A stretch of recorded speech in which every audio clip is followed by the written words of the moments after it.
We challenged ourselves to reinvent the notebook. And we did it.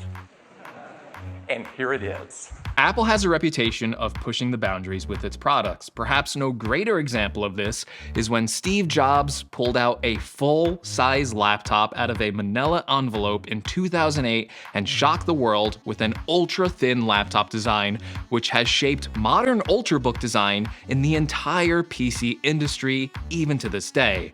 And it took Apple a long time to one-up themselves, when 7 years later, they introduced an even more radical laptop form factor with one port in an impossibly small 12-inch laptop that weighed just 2 pounds. Only half a pound more than the original iPad. So why is it that 7 years after this MacBook release, that Apple has stopped trying?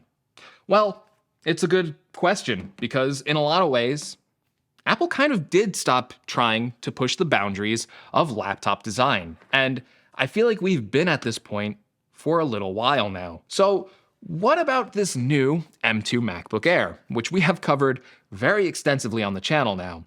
Now, listen, I'm gonna say this very clearly, because apparently a lot of the people that watch this video have trouble with nuance. This is a great laptop. I like this laptop. It gets a lot of things right. It is the right laptop that Apple should have made for the most people possible. It is great. I recommend it. This video is not a condemnation of this laptop in any way. Did you get that? Did you get that? I spelled it out clearly. I don't want to see in the comments that I said this was a bad laptop. It's not a bad laptop. It's a good laptop. It has its problems like every single product out there, right? There's always pros and cons, but ultimately, overall, I really like the M2 MacBook Air.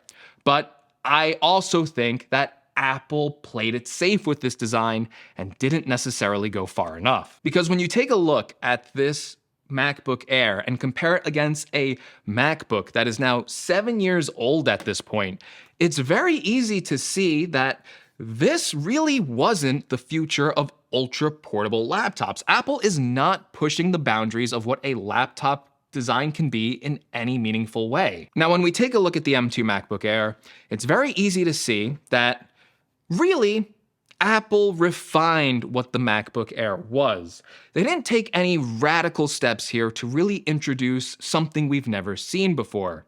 So it is a very thin design, but so was the previous MacBook Air. It weighs a pretty lightweight, but it's only 0.1 pounds lighter than the old M1 MacBook Air.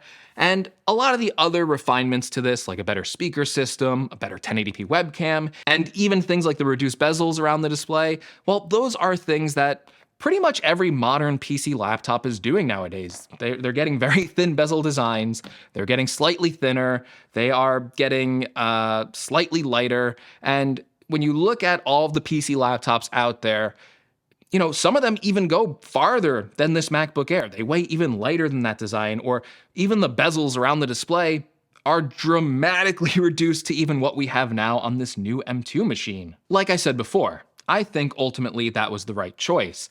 I think Apple probably should have played it safe for this design of the MacBook Air. This is the laptop that is the most popular in their lineup. Apple covered this extensively in their event, and they said that the M1 MacBook Air was their best-selling laptop in their entire product lineup. So this M2 MacBook Air needs to be a replacement for that laptop where it's going to serve the most customers possible. This has to serve a lot of roles in Apple's laptop lineup, and for most people buying a laptop, what they really need is a laptop with a good screen size, which this M2 MacBook Air gets, and they need a laptop with good performance. And yes, that M2 chip is going to deliver good performance for those types of users. It needs to have good battery life.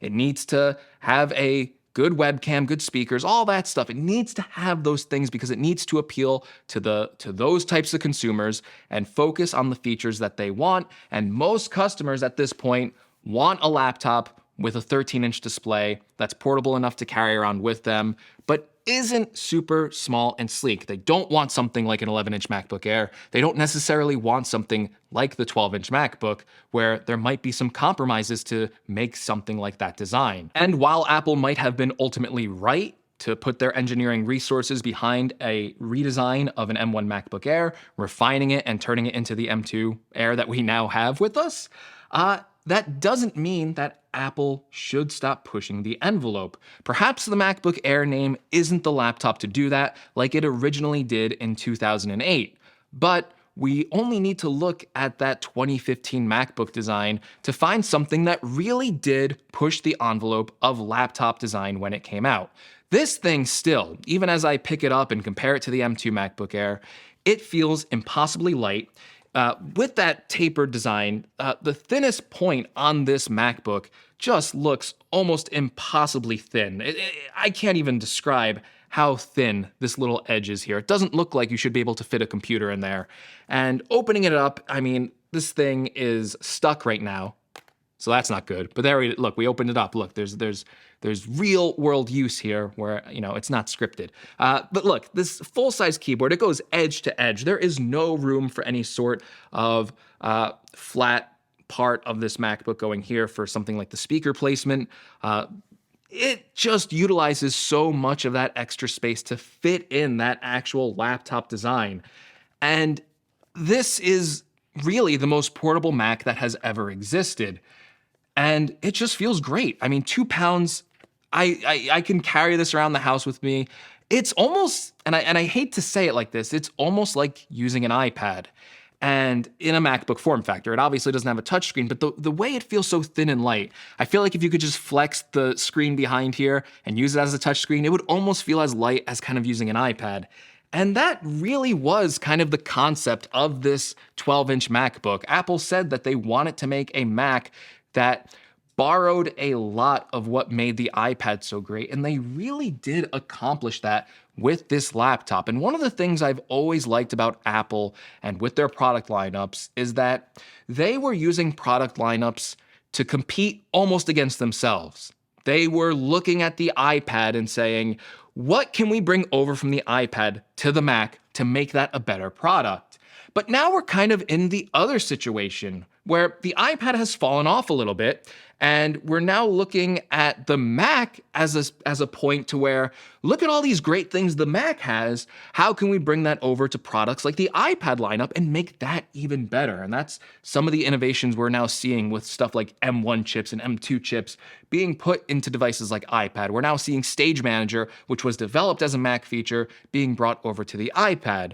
But there's one area that I feel like Apple really is missing out on, and that is making the Mac just as portable as an iPad. I still feel like Apple should push that envelope. I still think it's a product that Apple needs to explore, because just like Apple has the high end of performance machines like the Mac Studio and the Mac Pro, where those desktop computers don't necessarily sell in really large amounts of numbers, they are aspirational. They need to cover a very specific and important part in the Mac lineup where people who need the most power possible, who need to use it for really professional or creative tasks, have those options, even though it's not the best seller, right? The best-selling Mac for Apple is the MacBook Air. They don't necessarily really need to make a Mac Studio or a Mac Pro in order to generate sales, but they need to do it to keep that very important segment of the market. They need that aspirational product at the top where if you really need something where you're not going to have limits, they can sell you that product. But in almost the complete opposite fashion, they also need something that continues to push the boundaries of what is possible on a Mac. And to me, that means something that is even thinner, even lighter, even more impossible at first. When you first see it, you go, how is that possible that they made that? Apple needs to make that too. They need that opposite spectrum of the aspirational lineup to make designs that are truly pushing the boundaries of what we expect on our computers. And I just feel like right now, Apple has played it safe for the past few years, not really giving us a true replacement of this 12-inch MacBook. Now, there are rumors that Apple is eventually working on something like a 12-inch MacBook, possibly a direct replacement to this that will push those boundaries, that will make it even thinner, will make it even lighter. But as of right now, that product doesn't exist. And even though it might not be the mainstream product that's gonna sell the most laptops, it could dictate future laptop design for the next 7 years after it's released. So yes, Apple could have done much more with the M2 MacBook Air. They could have given us a true successor to the ultimate portable Mac. We may not be there yet, but I hope we get there one day. Because even though this M2 MacBook Air is a great computer, it's probably if there was this option out today, this is probably the computer I would still recommend to most Mac users who want a laptop. But there is just nothing like what Apple accomplished here with the 12-inch MacBook. And the weakest part of this machine was the processor with Intel. And now that Apple has Apple Silicon and they have demonstrated that they can put these chips into fanless designs and still eke out tremendous amounts of power, Apple could finally get this design right, and they should definitely take another crack at it. All right, if you made it this far into the video, you know what to do. You gotta leave me a like. You gotta subscribe to the channel. You made it this far. If you made it this far in the video, comment down below, Apple Silicon 12-inch laptop, let me know. Let me know. And I really want to know in the comments below. Let me know, do you think I'm right that Apple should continue pushing the boundaries with their laptop design, that they should go even thinner, even lighter, change what we think, what we expect from a laptop design? Or do you think that they nailed it with the M2 MacBook Air and making it thinner and lighter just introduces too many problems and they should stick away with that because their laptops are very practical right now? All right. If you liked the video, make sure you give me a like, make sure you subscribe, and hopefully I'll see you in the next one. Take care, everyone. Appreciate you.